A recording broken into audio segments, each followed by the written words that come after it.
Hi, I'm Antonio Centeno. I'm the founder of Real Men, Real Style. Today I'm going to be answering the question, how to handle high stress situations. I'm going to give you 5 tips that I learned from the U.S. military. I've pulled this out of research over at the United States Air Force. I was in the Marine Corps, but this is also based off of Special Forces and Navy SEAL information that, yes, is public and I think can help anyone in any situation. So this is based off a question just got from a gentleman.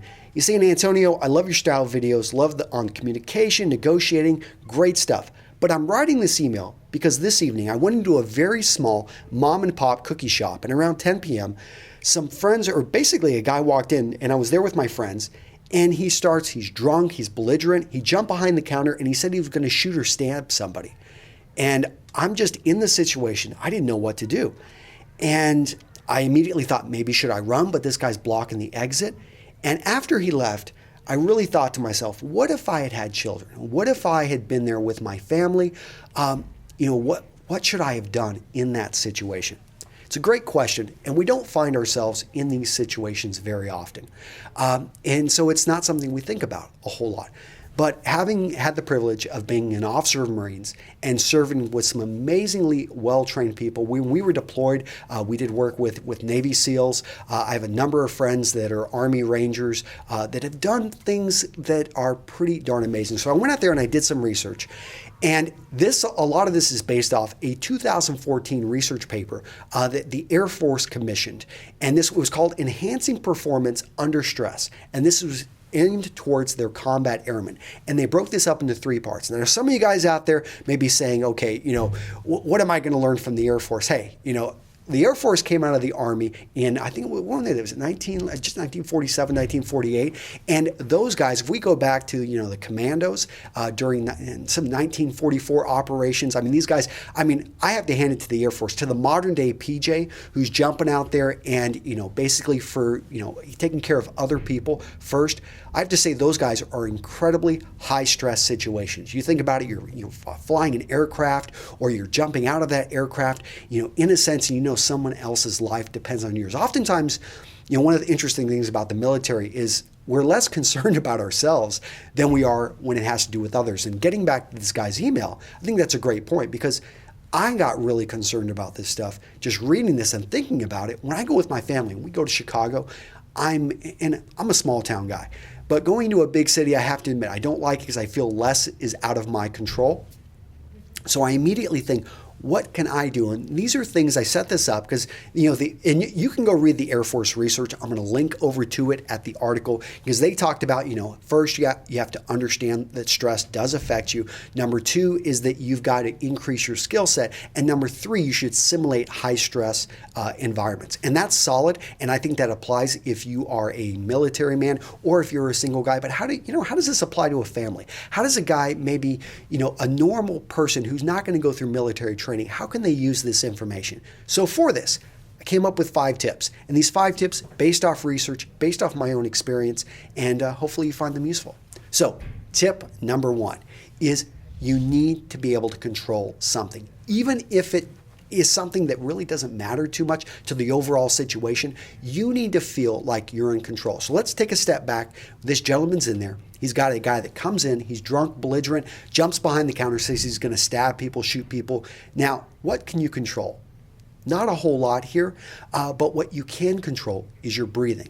And they did some research on those guys, especially the first NASA missions to the moon. These guys getting strapped basically to a bomb. It's getting shot up. It's fuel, rocket fuel, it's flames. These things could blow up. And, it's like they don't have much control over the situation when they're getting launched into space. But you know what they can control? Their breathing. So they trained these guys so that they could control their breathing and they can control their state of mind. They actually had them practice, everything they could control in their little situation. Now, if that rocket exploded, boom, there's not much they can do here. But by being able to control their breathing, and they did some research over, I think it was La Jolla at the VA Center over there in San Diego, they showed that Navy SEALs, Special Operations Forces, a lot of these guys, when you're put into a stressful situation, what happens? Their pulse slows down. They've even shown at the La Jolla Research Center that these guys, and the Navy SEALs, inside their brain, they're actually, when the stress is coming on, they're actually calming themselves down because they realize, hey, I need to be able to be in control of my facilities. And this goes back to point number 1 in that Air Force research, that is, you need to understand that you will be affected by stress. And if you understand that, then you can start to set things up so that you'll be prepared for it. So number 1, control something, even if it's just your breathing.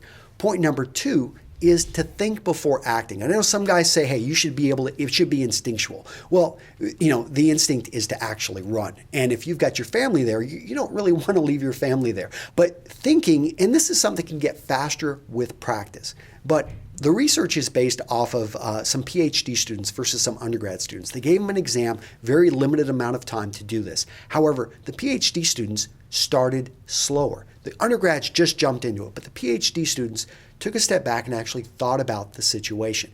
And I remember when I was getting my MBA at Texas, it was something we actually ran through something similar, and it was found that the teams that actually took the time to better evaluate what resources they had at their disposal, and instead of just shooting off, because again, we were in a timed situation, they actually did better. They were able to make it through to the end of the game. And the same thing, the PhD students, even though they started slower, they ended up finishing much stronger and scoring consistently higher. So you're controlling your breathing and you're thinking through the situation. You're starting to think, look around, look at, okay, what can I control?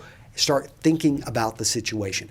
Okay, so point number 3 is put yourself in a controlled, high stress environment. Now, I know this isn't going to be possible for everybody, but you can at least put yourself in some of these. Some of them, I'll just use the examples. I was fortunate, again, to go through some training when I was at Naval Air Station, Corpus Christi, and Naval Air Station, Pensacola. A couple of the situations I can think of, one of them was basically the can. Whenever you go into this, it's supposed to simulate a helicopter, and they strap you in with 5 other guys. They blindfold you, and this thing goes in, it hits the water, it flips upside down, and there's only one exit. You can't take off your blindfold. You're underwater, and there's 5 other guys, and you've got to find the one exit out of this can. So, yeah. So when you're put in situations like that, very controlled, but also pretty high pressure, you find out, you really start to test yourself, and you start to realize that you can do more than what you're capable of. It's also important, and this gets back to point number 1 in that Air Force research, to realize what happens whenever you're put in those environments. One of them are hypoxia training.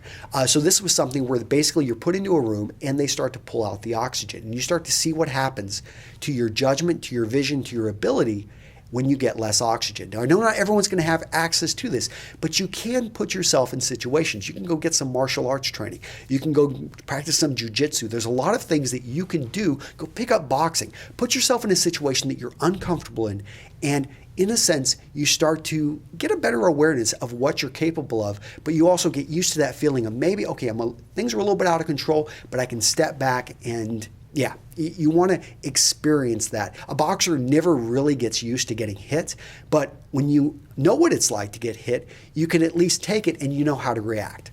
Okay, so point number 4 is stay up on your training. Now, this is actually one of the hardest things to do. I remember in the Marines, the line training and everything that we were learning, they were trying to get away from some of that because what they found is that we would go through all this physical, hand-to-hand combat training, but people would forget it very quickly. So that's one of the problems with a lot of martial arts and things like that, is if you stop practicing, you can, in a sense, lose the ability pretty quickly. However, one way that they found out, and my friend, he's Jeff Gonzalez, he runs Trident Concepts. He's a veteran Navy SEAL. He's down there in Austin, Texas, and I know he's developed a Haycost system. It's a set of cards, and he has a range and everything down there. When he runs, basically randomly select cards, and you have to do one of 4 drills based off speed, precision, and a few other things.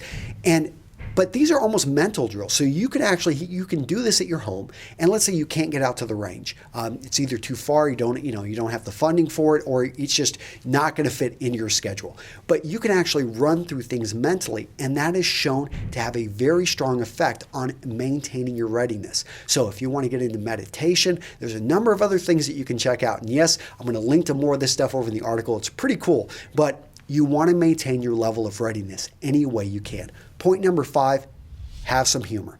Make light of the situation. Some of the research I was reading with this POW, he had this imaginary person that was next to him when he was getting tortured. And so he'd be talking to this imaginary person, and his torturers were just like, who is that? I mean, this guy's crazy. He has an imaginary person. I mean, one part of it, they even offered the imaginary person tea, and he had to explain, to relay to them that, his imaginary friend did not like tea.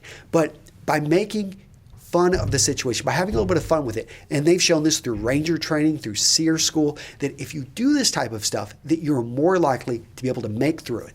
All right? Guys, hopefully you found this useful. I thought this was a bit interesting. I'm going to link over to the research and the article, and I'll see you in the next video. Take care.